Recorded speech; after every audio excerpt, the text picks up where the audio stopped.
वक्रतुण्डं महाकाय सूर्यकोटिसमप्रभ निर्विघ्नं कुरु मे देव सर्वकार्येषु सर्वदा।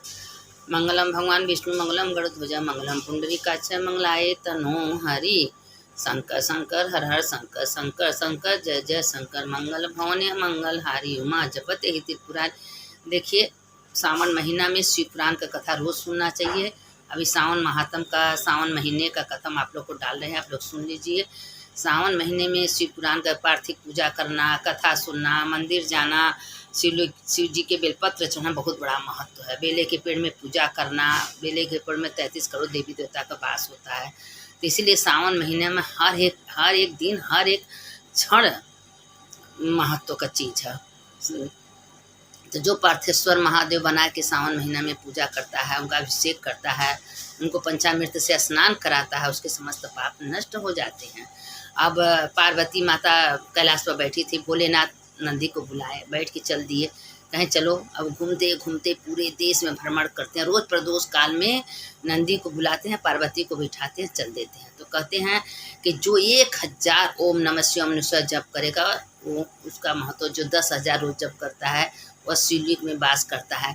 तो 24 घंटा अगर गुरु के मुख से अगर जो मंत्र लिया है, अगर मंत्र जप रहा है ओम नमः शिवाय, तो उसका समस्त पाप नष्ट हो जाता है। लेकिन हमेशा चलते उठते बैठते कहीं भी बैठ के ओम नमः शिवाय का मंत्र आप लोग जपिए।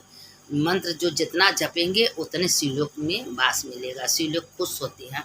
तो एक दिन क्या हुआ कि एक सास पतो परिवार थे, और जो शंकर जी पार्वती जी से बता रहे थे कि पार्वती देखो दुनिया में भक्त कैसे कैसे होते हैं। अब वो बचपन से उसके घर में संस्कार था, उसके घर में उसके माता पिता सास जो परिवार थे शुरू से शिव जी का पूजन करते थे। तो उसका शादी विवाह हुआ, अपने ससुराल आई।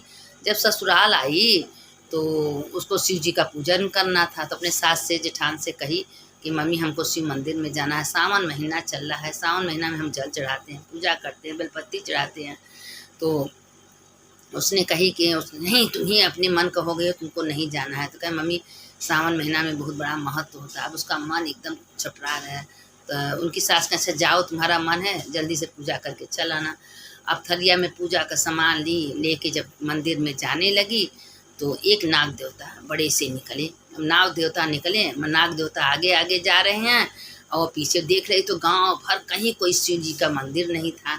तो नाग देवता उसको अपने पीछे पीछे पीछे पीछे लेके गए। नाग देवता को अंदर से आवाज़ आई है कि तुम डराओ मत, हम तुमको मंदिर दिखाएं। तो जंगल में, एकदम जंगल, घनघोर जंगल में शिव जी का मंदिर था, वहाँ ले गए। वहाँ बैठ के अपना सब पूजा का सामान, पानी जल को ले गई थी, पूजा की, बेलपत्ती फूल चढ़ाई है। भोलेनाथ से प्रार्थना करने लगी कि हे भोलेनाथ, अपन कृपा दृष्टि हमारे ऊपर बनाए रखिएगा, हम सावन महीना में आपका अभिषेक पूजा करेंगे। अब उस सावन महीना में जब वो पूजा कर रही थी, जब नाग देवता उसी किनारे बैठे थे, और जब बैठे जब पूजा उजा कर ली तो थोड़ा सा प्रसाद नाग देवता को दे दी, नाग देवता खा लिए। फिर नाग देवता का पूजा प्रार्थना की तो कही कि हे नाग देवता, आपका करोड़ करोड़ बार धन्यवाद है, हमको ले आए मंदिर में पूजा कराए। अब वही में बैठ के ओम नमः शिवाय ओम नमः शिवाय ओम नमः शिवाय का मंत्र जपते जपते उसको समय का पता ही नहीं चला कि कितना समय बीत गया है। वहाँ सब इंतज़ार कर रहे हैं कि आखिर गई तो गई कहाँ से। तो उसके पति आए, सास कहे उसकी भाई मंदिर गई थी दर्शन करने, अभी तक आई नहीं। तो उसके पति जब आए के देखत हूँ तो किनारे देखत खूब बड़े का नाग, वहाँ आँख मन के जप में विभोर। वो देख के अचरज खा गए कि अरे नाग यहाँ सामने बैठा है, यहाँ बैठी है, लेकिन उसको नाग कुछ कर नहीं रहे हैं, क्योंकि भगवान शंकर में इतनी भक्ति थी कि नाग देवता भी उसका सहायता बन गए। नाग देवता के शंकर जी का तो गण है। तो अपना जब किए तो कही तुम कब का आई हो, अभी तक पूजा कर रही हो, और उसका समाधि टूटी नहीं है, जैसे एकदम शिवलोक में चली गई है। तो बहुत बोलने के बाद उसका आँख खुला तो कहे कि हाँ नाग देवता हमको पूजा करने के लिए है ऐसा। उसके बाद पूजा वूजा कर ली गई। फिर सावन का सोमवार आया रोज, फिर अपने सब परिवार से कहे नहीं जंगल में नाग उग रहते हैं, वो जंगल में तुमको नहीं जाना है। कहे जंगल में नाग देवता जो शंकर जी का भक्त है उसका कोई कुछ बिगाड़ नहीं सकता है, चाहे बिच्छू हो चाहे नाग हो, उसका वो रक्षे करते हैं। अब नाग देवता को पता चला तो उसके दरवाजे पाए के खड़े हुए सब दौड़ाए मारने के लिए। तो कहीं मारो मत, नाग देवता को हम अपना भाई बना लिए हैं, ये मेरा रक्षा करेंगे, हमको कभी कोई क्षति नहीं पहुँचाएंगे। अब नाग देवता आगे आगे, वो पीछे पीछे थाली लेके गई और जाके बैठी, नाग तब से बैठे रहे। अब रोज ऐसे करते करते करते पूरी सावन भर उस शंकर जी का पूजा की। जब सावन भर पूरा पूजा कर ली, बेलपत्ती फूल चढ़ा ली, सब कुछ कर ली, तो भोलेनाथ की कृपा से उसको सब सुख समझा, सब कुछ मिल गया। तो उसकी सास जो है, जेठानी है, वो सब लगी बोलने कि सावन महीना का इतना पूछने लगी कि तुम इतना रोज करती हो, उसके क्या फल मिलता है? बहुत कुछ भगवान भोलेनाथ करते हैं, सुख देते हैं, शांति देते हैं मन में। तो उसकी सास कही कि बहू अब हमको बताना, हम भी अगले साल से सावन महीना में मंदिर में जाके पूजा करेंगे। बताइए, पूजा करने का तुम इतना बड़ा फल पाई हो कि तुम्हारे पास सब कुछ हो गया है, खूब सुंदर बेटा भी हो गया, सब कुछ। निष्ठान उसकी चिढ़ने लगी। जो भगवान जी का भक्त रहता है, देर जरूर होता है लेकिन भगवान उसको सब कुछ दे देते हैं। ऐसी बात नहीं, कभी उसको नाराज करते हैं, मन से देखते हैं कि मेरा मन कहाँ है। तो उसी पर भोलेनाथ पार्वती जी से कह रहे हैं कि देखो पार्वती, अगर मन कोई मेरे में लगा ले तो वही शिव डूब जाता है। देखिए, एक महात्मा थे, बहुत पुजारी, बहुत जप करने वाले थे, और लेकिन वो वेश्या के दरवाजे पर जाके बैठ गए। और एक जितने आदमी उसके घर में जाए उतने जो है कंकड़ गिन के रखते जाए, ताकि तो वेश्या घर में माला लेके फिर रहे हैं। उनका मन तो वेश्या में था, कितने आदमी गए, इतने आदमी आए, इतने किए।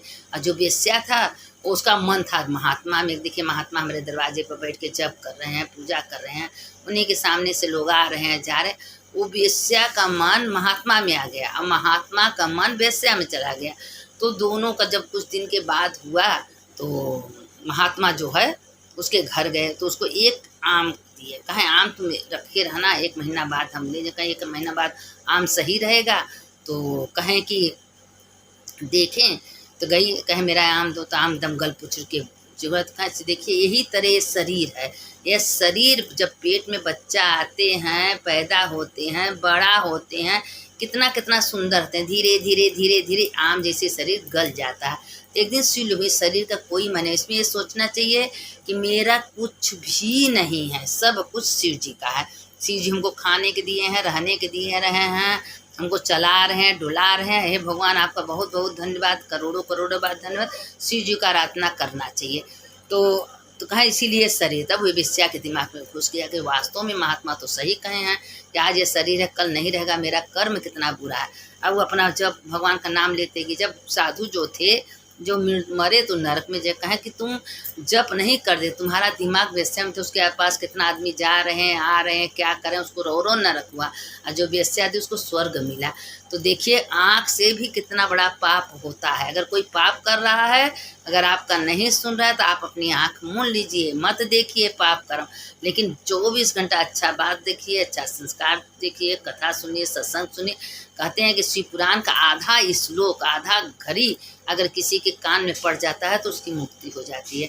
और शिव कथा ऐसी है तो 70 पीढ़ी को ताने। जो पार्थिव स्वज महादेव शंकर जी मट्टी का बना के पूजा करते हैं, विसर्जन करते हैं, ओम नमः शिवाय, ओम नमः शिवाय मंत्र का जाप करते हैं, उसका समस्त पाप नष्ट हो जाता है। देखिए, आप माला ले लीजिए, बैठ जाइए, लेकिन इतना 1000 2000 जितना आपसे हो सके, नहीं हो सके चलते फिर मंत्र जपते रहे। मंत्र में बहुत शक्ति है, जितना बैठ के पूजा करने में शक्ति नहीं, उतना मंत्र जपने में शक्ति, क्योंकि मंत्र शिव ही है। और शिव जी कहते हैं जितना मंत्र का अक्षर होता है उतना लोग जप करते हैं, तो प्रण लगा के उसका 1000 गुना फल मिलता है। तो इसीलिए देखिए, जप का बहुत बड़ा महत्व है। आप लोग संध्या, सवेरे, दोपहर, ये मेरे त्रिकाल बनाया गया है, तो बैठ के भगवान का जप करिए, शिव कथा सुनिए, शिव पुराण सुनिए। सावन महीना चल रहा है, उनका एक अध्याय कथा सुन लीजिए, सावन महीने का कथा सुन लीजिए। जो ये सब करता है, शिव जी करोड़ करोड़ का पुण्य उसको देते हैं, उसका आत्मा अपने में लगा लेते हैं। आप सोई रहेंगे, कहीं ना कहीं आपके सामने शिव जी आएंगे, आपसे बात करेंगे, आप शिवलिंग का पूजा करेंगे, कहीं मंदिर में गए दर्शन करें, तो वही मन कहाँ हमारा है यह देखना चाहिए। और शरीर कहाँ यह मत देखिए, मन को देखिए। मन है तो आत्मा है, आत्मा जहाँ भी मन जाएगा वही जग। यह आपका पूजा, आप बैठी रहेंगे, मन पता चला बद्रीनाथ चल गया, मन के दारे पता चला कि आप जब कर रही हैं, मन कुकर में चल गया, फलाने को सोचने लगा ढेकान। तो इसी तरह देखना चाहिए, अपने विचार करना चाहिए कि मेरा मन कहाँ जा रहा है। मन अगर भगवान में है तो वही सच्चा भक्ति है, अगर मन भगवान में नहीं है तो जानिए दिन रात पूजा करिए, कोई फल मिलने वाला नहीं है। तो इस तरह मन का आप विचार करिए, तो मन जैसा है वैसा भगवान उसका फल देते हैं। तो ये सोचना चाहिए कि मेरा मन कहाँ है। तो हमेशा भगवान का नाम कीर्तन जप तप करते रहिए, संध्या सवेरे पूजा करिए। तो बार बार कहते हैं कि पार्वती को लेते हैं भोलेनाथ और सब प्रदोष काल में शाम को भी निकल जाते हैं, शाम को सवेरे निकलते हैं और घूम घूम के देखते हैं कि कौन मेरा जप करा है, मेरा कौन प्रार्थना करा है, मेरा कौन नाम ले रहा है, कौन मेरा कीर्तन कर रहा है। तो इसी तरह से पार्वती से बताते हैं। पार्वती को 1 मिनट के लिए भोलेनाथ ने, क्योंकि पार्वती शंकर जी में विराजमान है। जो नीचे का रहा है वो पार्वती हैं, ऊपर का है और शंकर जी हैं। तो हमेशा गणेश कार्तिक अशोक सब शंकर जी में विराजमान है। तो कहीं जाने की जरूरत नहीं, शिव जी को पकड़ लीजिए, भोलेनाथ को पकड़ लीजिए, पार हो जाएंगी। 10 नैया पर चढ़ेंगी, डूब जाएंगी। तो एक भगवान को पकड़िए, 33 करोड़ देवी देवता को अपने आप पूजा हो जाता है।